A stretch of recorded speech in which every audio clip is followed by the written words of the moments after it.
Hello, students, and anyone else who may be watching from home. This is Mr. Borges, and today we're going to be talking about our next part in Minecraft. So here we have a new button for Part 8 for Pi Day. Now, Pi Day was actually, it's today for me, but it's going to be yesterday for you, March 14th. So we'll be doing this assignment class on the 15th. Pi Day was on a Sunday this year. So, all right, this is the start of a new module. You can wait here till we talk about this in Zoom. We're going to continue with Code Builder. We're going to do a project for Pi Day. All right, here's a video here. This is what to do if you don't have Minecraft on your computer yet. So I'm not going to click that right now. Here's the video you're watching right now, or it's going to be here. Some example photos of what we're going to be doing today and an assignment checklist. So, number one, what do? Right here, the checklist. This is what you do. So number one, download and open a new world for Part 8. Here's the link. I'm going to go ahead and click that. It's going to start downloading. This world's a little bit bigger than past worlds. It might take your computer longer than mine to download it. All right, so I've downloaded it. Then I'm going to go ahead and open that world. If you haven't logged into Minecraft yet, then it's going to ask you to log in at this point, and you go ahead and do that. Remember that your username for Lock It Into Middle School, it's going to be your first name, last name, and the last two digits of your student ID. And this part is going to be at stu.morongousd.com. Okay. And then your password is going to be different than mine. Your password is going to be just the last four digits of your student ID. All right, once you're logged in, Minecraft knows what to do. It's going to go ahead and finish opening your world. And then here we are in our Part 8 world. So in this assignment, you're going to be writing code to estimate pi. Now, what I mean by that is a lot of times pi is just a number you look up. Hey, in your math class, you just use 3.14. But where the heck did 3.14 come from? Somebody had to figure it out that pi was supposed to be 3.14. We can actually, there's a few different ways that we can figure out what pi is, and we're going to be using one of them today, a way to estimate pi with a computer program. Right? It takes a lot of computer power and a long time to get very good estimates of pi. So our estimates aren't going to be very good, but we can get decent estimates of pi. Using computer power and using our code builder in Minecraft, which is what we're going to be doing for Pi Day. So we're going to write the program that I want to show in the video right here. Right? We're also going to talk about this in class. If you're not sure what the program is, well, there's also going to be a picture of it in Canvas. I realized that didn't exist yet when we were here. I'm going to put it right here as an example photo. Okay, so how are we going to go about doing that? We're going to use, there's many different methods. And one of the methods that's kind of straightforward to do in a computer program is the one that we're going to use. And it's a method that a brilliant guy, one of the most brilliant mathematicians that ever lived, named Euler, figured out a long time ago. And I realize you're not going to be able to read this per se, but you can understand what's going on in the middle here, and I'm going to show you. So, right, this says right here, it says, okay, the summation of n equals 1 to infinity of 1 over n squared is going to be equal to, all this stuff in the middle, it's going to be equal to pi squared over 6. So all this means, it just means that if we count along and add up an infinite number of things, which I realize adding up an infinite number of things already seems probably pretty weird to you. This is higher math, right? This is not middle school stuff, but we can understand it in terms of just doing an infinite pattern. 1 over 1 squared. And then the next time we're going to add another piece, then we're going to change the 1 to a 2. Then change the 2 to a 3. And this part's just going to keep counting. Then we're going to do 1 over 4 squared plus 1 over 5 squared plus 1 over 6 squared plus 1 over 7 squared. Now, the denominators are getting really small. 7 squared is 49. 8 squared is 64. The denominators are going to get really small. We're adding in just a tiny, tiny little piece, and that piece is getting smaller and smaller and smaller every time. But as we keep adding up all of those, I know eventually we're going to get to 1 over 1,000 squared, 1 over 1,001 squared. These pieces, the more and more and more you add up, the closer and closer it gets to be exactly pi squared over 6. Now that's useful to us because we can know what this figure is. Once we get this weird number, it's easy to write a program to multiply this times 6, take the square root of it, and that's going to tell us what pi is. So we're going to use this idea, Euler's infinite series here. We're going to write a computer program that counts along 1, 2, 3, 4, 5. Then we're going to take those numbers, multiply them by themselves. That's all the square means. And then we're going to do a division, 1 divided by that thing. Then we're going to put that into a loop so that it keeps counting along, and we keep adding in one more, one more, one more. 1 over 1 squared, go through the loop again. 1 over 2 squared, go through the loop again. 1 over 3 squared. We can do it as many times as we want to get as close to pi as we have time to get. And that's the big idea. So that's what we're going to be doing with our code in this project. So I'm going to go ahead and get rid of this graph. We don't need it. So I'm going to go ahead and push C. It's going to take us into our code builder, and we're going to start a new project. Hey, if you didn't understand anything I said up until now, it's still okay. We're going to start a new project called pi. What we're going to do is we're going to do onChat command, and this is going to be find pi, or I'm just going to call mine pi also. And then what we're going to do is, right, we're going to need to have a number that just counts along to be in. Right, to be 1 squared, and then next to be 2 squared, and then next to be 3 squared. It's a variable. So we go into variables. I'm going to choose make a variable. I'm going to call it in honor of Euler. That's what Euler called this variable. And what we're going to do is we're going to set n to be 1. That's what it was supposed to start out with. And that comes right from this. N equals 1 is what it's going to start to. It's going to go off to whatever, into infinity.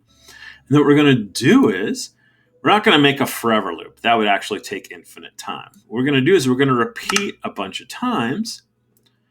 And just like we did with mega jump, how many times are we going to repeat? We're going to get an argument for that. I'm going to push here. We're going to get num1 just like we did for mega jump. And then I'm going to use num1 to figure out how many repeats we're going to do. Right? And then what we can do is to see the result of this, we're going to have the player say value n. Say it right into chat. Right? So this piece right here, what it's going to do is when we run pi with some number argument on here, it's going to set that to 1, and then it's going to repeat number times saying what n is. Now, if we don't ever change n, it's just going to say 1, 1, 1, 1, 1, 1, 1, 1, 1, 1, 1, 1, 1, 1, 1, whatever. We need n to also change. So after we say what it is, we're going to change n also. So the next time it'll be 2, and the next time it'll be 3, and it'll count all the way up to whatever else it is. And that's the big idea. So then we can get out of here and we can run this. So we're going to push enter. We're going to run our function pi, and I'm just going to run it to 10 for our first time. And you're going to see in chat, it says 1, 2, 3, 4, 5, 6, 7, 8, 9, 10. And n was each one of those things as it counted along. Now we could have done some math with it.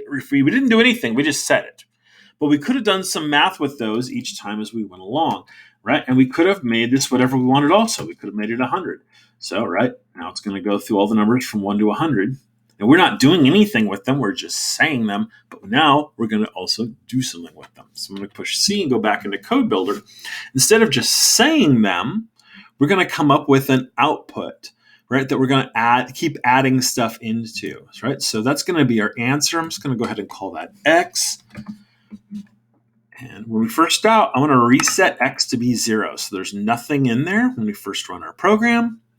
And then what we're going to do is, every time here when I was just saying in, I'm also going to change X by some amount. I want to add something into X every time. What am I adding into? It's this pattern. 1 divided by, it's always 1 on the top, 1 divided by that number that we're counting times its own self. 1 divided by number times number. 1 divided by number times number. 1 divided by number times number. The number grows, but that's the idea. This is just 1 over n squared, as Euler wrote over here.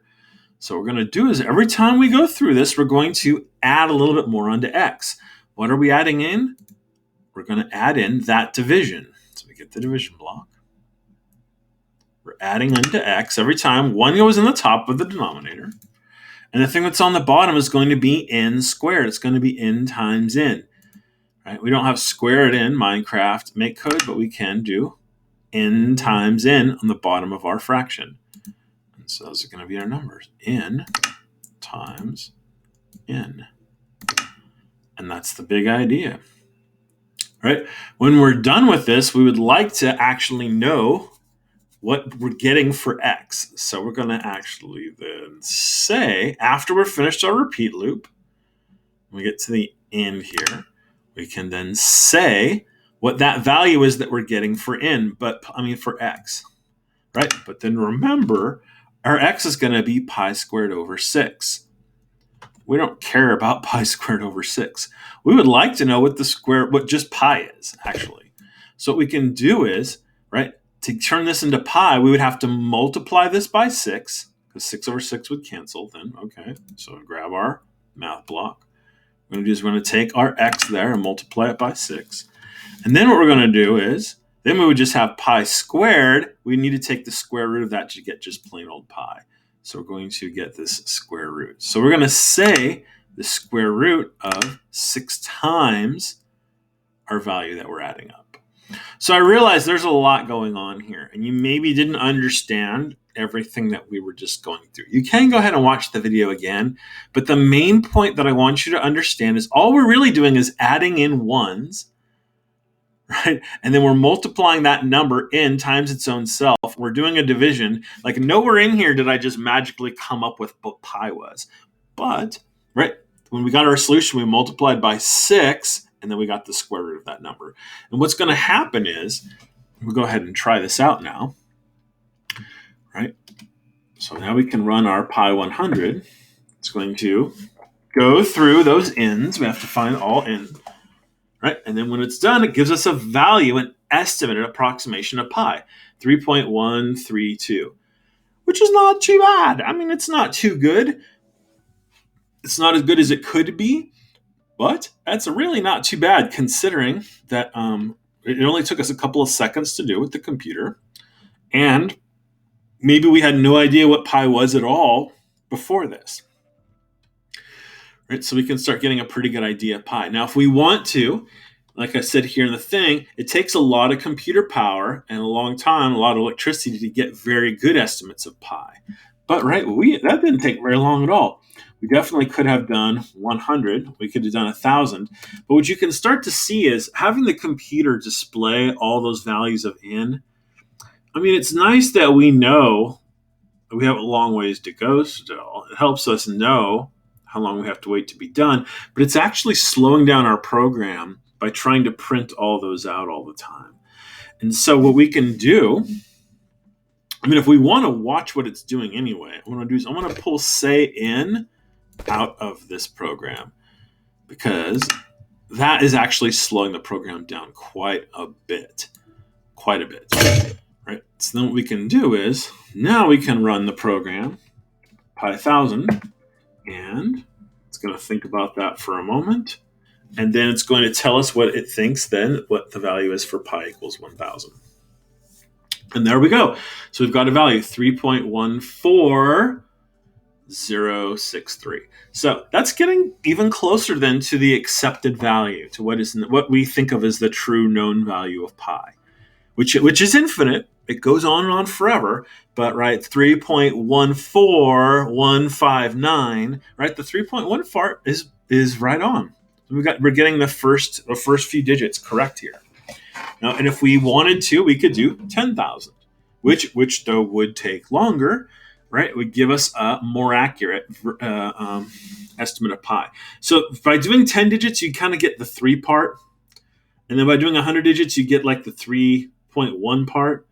And then by doing 1,000 digits like we just did, we get like the 3.14. We could do 10,000, and that'll give us another digit. But it takes 10 times more work, 3.141, right? If we want to do 100,000, that'll get us the 3.1415, but that'll be another 10 times more work. So it's always taking like 10 times, I mean, it's approximately 10 times more work to get one more digit from pi. So if you wanted to get, so this would be 10, 100 times more work, 1,000 times more work, just counting the digits.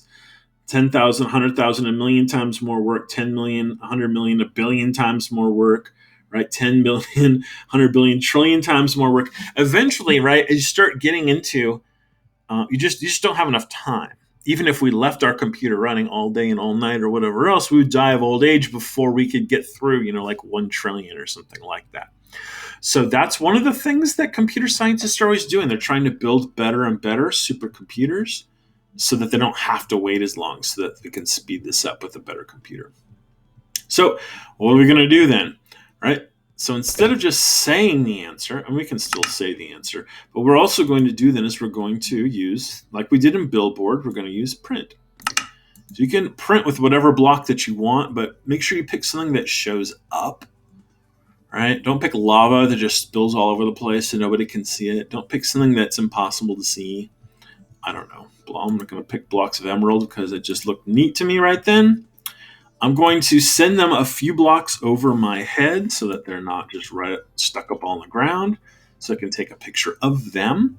And what do I want to print? I don't want to print the word hello. I want to print not X.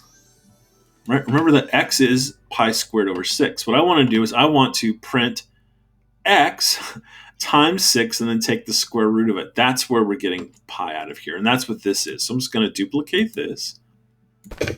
Oopsie. There we go. So now this project's going to also say what our estimate for pi is, and then it'll also print it out. And that is what we were talking about here. So in your pictures that you're going to take, I want you to take a picture of pi over 10, or sorry, just pi 10. That'll be 10 iterations. And then you're going to also then run pi 100, run pi 1000, and then I want you to also run pi 10,000 and take pictures of those. So you have your camera, you have your portfolio. I'm going to go over here a little bit because I'm going to put some big stuff up in the sky. And what I'm going to do is I'm going to start out with pi 10. You can see that it's already started. I can move once it starts. You can see that it's already then printing an estimate of pi. It's not a very good estimate, but this is what I was talking about. By doing 10 iterations, we really only get that first digit correct, 3. Right, so I'm going to go ahead and take a picture. There we go, and then we're going to get a better caption for this. This one is pi 10.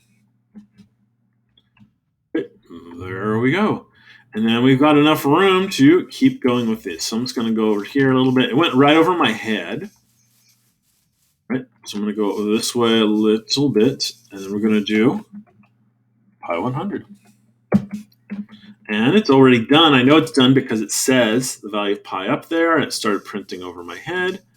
Right, even though it's not done yet, still drawing down there, as you can see. I'm going to get my camera, and we're going to take a picture. So now, right, 10 times more work. We went through that thing 100 times, and we're getting a value of pi of 3.1 something. Right? It's still not right out here. If we want to get another digit out, it's going to be about 10 times more work. And so we can do 1,000 iterations of our program. That's going to be pi 1,000. So it's going to take a moment to do. Just be aware if you're running around while that happens. It's fine with me, but you're going to start printing over your head whenever it's finished. So if it does take a moment to finish, there it's finished, then it's going to start printing. So 10 times more work again, and you can see we're getting 3.14 now. This digit 0 is incorrect, right? But it's a better estimate than we've had up until this point. I'm going to go ahead and take a picture. That picture did not really show up. Let's see. I might have trouble taking this picture so close to the other one. I think that one works.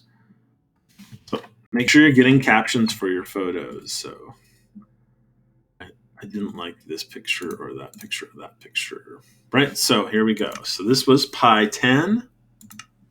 This one was pi 100 iterations. This one here was pi 1,000 iterations. And then I think I've learned my lesson from that time. I'm going to go a little bit further away from those blocks over there.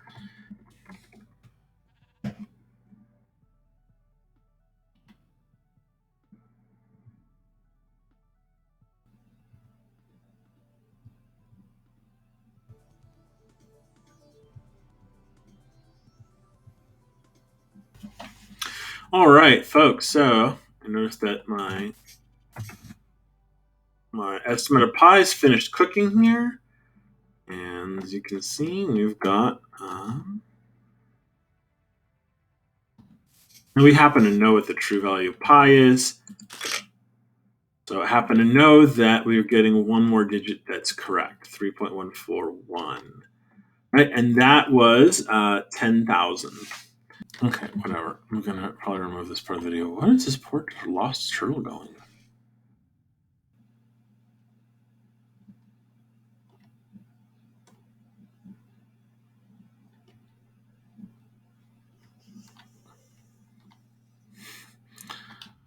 Did you see this? Okay, turtle wants me to take a picture, maybe. I don't know. I don't know what that turtle's doing. All right, now I guess that's all it wanted. Now it's going to go back to the other turtle over there. Okay, well, that's very interesting. Okay, anyways, moving on. So, folks, what you're going to do then is once you have taken photos in your portfolio of pi 10,000.